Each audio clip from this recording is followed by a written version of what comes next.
Alright, hello and welcome to the first Annabot devlog. I'm going to be using these videos to document my progress on the game, leading up to a hopeful eventual Steam release. So for those who haven't heard about the game, or just happen to stumble across these videos randomly somehow, Annabot is a game I made for the 2025 Toxic Terror Game Jam, hosted by Phisnom, and the game won second place, which was pretty insane to me. If you'd like to play the Game Jam version yourself, I'll have a link to that in the description, as well as Phisnom's VOD of him playing it on stream, as well as the developer commentary I made for the Game Jam version, if you're interested in that. But now I'm going back to this project, and I want to turn it into something that I can potentially sell on Steam, which means making it worth people's time and money. So, going back, refining a bunch of stuff, adding some new content, some quality of life, all that good stuff. And yeah, I'm hoping to document this stuff on video for people who are interested. I want to start progress on this retail version way earlier than I ended up really doing it, but, you know, stuff gets in the way, you gotta do what you gotta do. But I've been chipping away at it pretty steadily, and I think I'm at a point where I want to start talking about it and showing some stuff off. So, let me talk about some of what I've been up to, starting with, if I remember what key summons this guy. There he is, there's the new guy. So, a new enemy. Oh, don't worry about the mirror yet, we'll talk about that later. So this is the blocker, and he is floating for some reason, which I'll have to look into. I've been reworking the programming behind all the dropper type enemies by consolidating them into like a single object. And in doing so, I've introduced a couple of new bugs I gotta worry about. I've got something in their programming right now where if they try to land when they're too high off the ground, which is something that seems to keep happening, they'll just explode randomly, which is a little bit jarring, but probably a bit less jarring than having them just float there. But, you know, I'm still looking into this. I'm hopefully going to have this ironed out by the time I'm, like, asking people's money for this game. So the story behind this guy is when I first released the Game Jam version of the game, I actually got a piece of fan art before Phisnom even played the game on stream, which was absolutely insane to me. And in that piece of fan art, drawn in the corner, was this little fella that looked like he was wearing a police hat. And that kind of confused me because there wasn't anyone wearing a police hat in the game. But either way, I was incredibly stoked to get that fan art. I saved it to my phone immediately, and I now have it printed out on a corkboard that I'm looking at right now to motivate me to keep working on the game. Like, I was over the moon for, like, days on end about the fact that, like, someone liked the game enough to draw fan art. And when I was thinking about adding new enemies to the game for this new version, I was like, hey, I can take this, like, piece of fan art that gave a guy a police hat for some reason, and make it sort of, like, retroactively canon.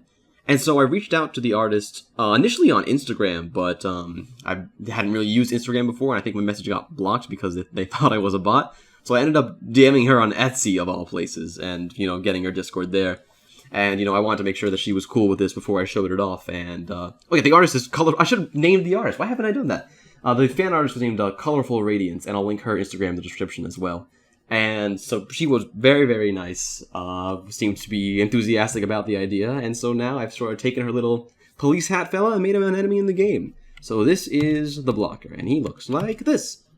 He's got sort of like, you know, some police theming going on with that siren in the hat because of the original fan art, and also because he's a pussy who uses riot shield. And so what this guy does is he's like the dropper enemies from the Game Jam version, but he will never land on you directly during sit and survive sections. The difference is he'll just, he'll say like out of bounds. Like if I walk up to him now that, you know, it's like a survival horror section, yeah, he will hit me. But during sit and survive, that won't be possible. Basically, his job is just to be a shield for enemies behind him, especially like, you know, the turrets. He takes 3 shots and has a unique sound when he gets hit. That's sort of like, you know, a nice little metal clang. I'll shut up so you can hear that. And there he goes. So this guy is really made to synergize with really anyone that's behind him, but the turrets especially, so if I summon one of those...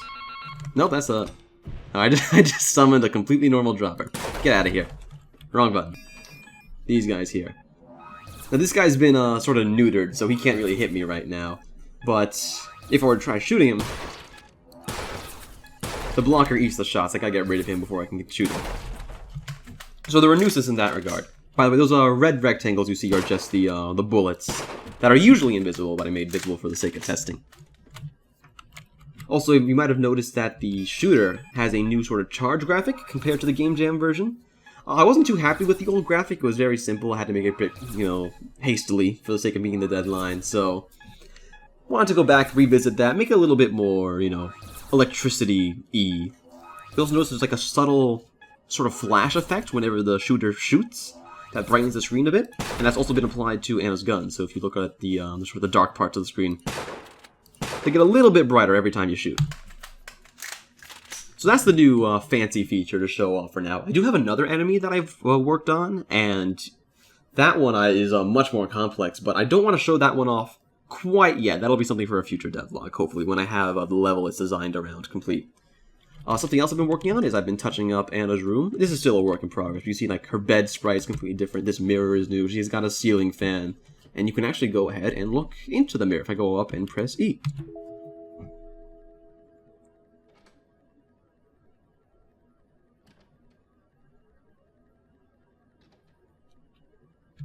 So yeah, this was an idea I originally had if thinking about, like, if I wanted to do a follow-up to the game.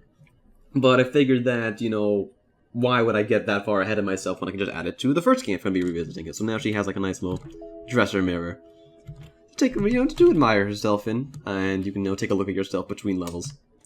I've also been adding some more directional noise. This fan up here produces a very slight fan sound, and there's also a much let's see, if I shut up, maybe you'll be able to hear that. It is pretty faint. And a much more obvious sound is coming from where the elevator shaft would be over here. So if I walk over here, and again, shut my mouth. Nice and ominous. This part of the room is going to be completely redone by the time I'm done with it. I want to have, like, some sort of door as opposed to just, like, a black void that you can't see anything in. So I've yet to get to that.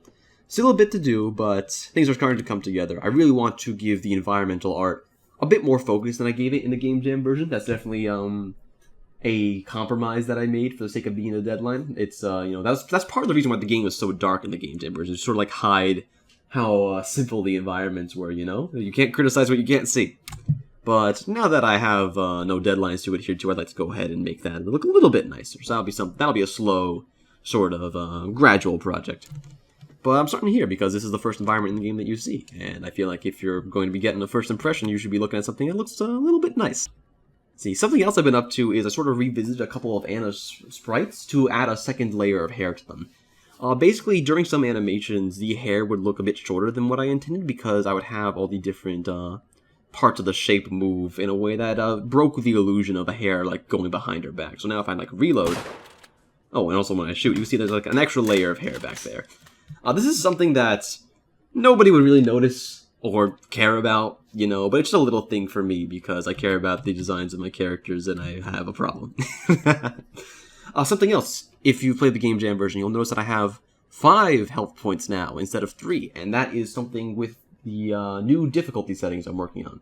So the difficulty settings in the Game Jam version were just about the amount of health you regenerated during Sit and Survive.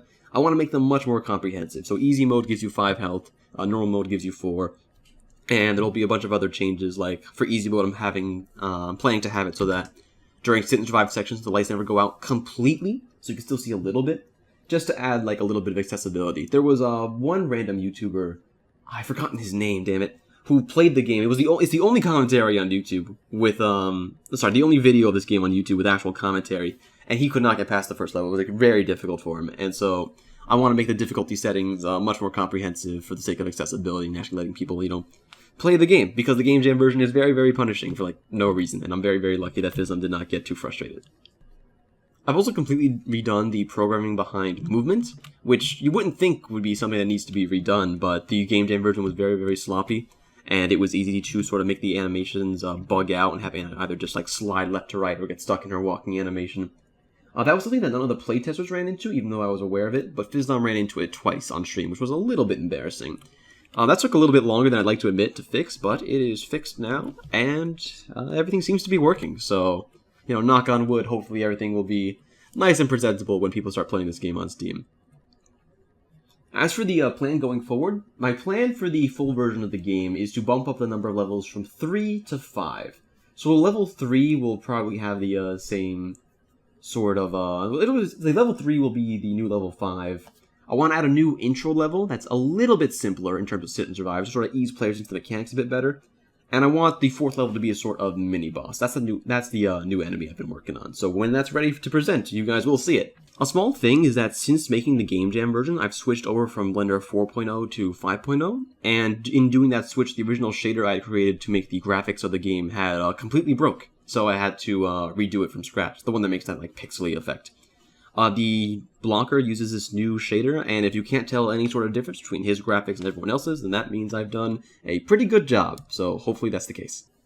I'm not sure how regularly I'm going to be able to put out these devlogs. I'd like to make it something I do regularly, because I'd like to work on this game regularly, but of course, you know, things get in the way, and yada yada yada. But this is a project I'm really excited about, and I hope that you guys are willing to come along with me as I figure things out and make it, and hopefully the end result will be something worth your time. So thank you for watching, and stay tuned for more. See ya!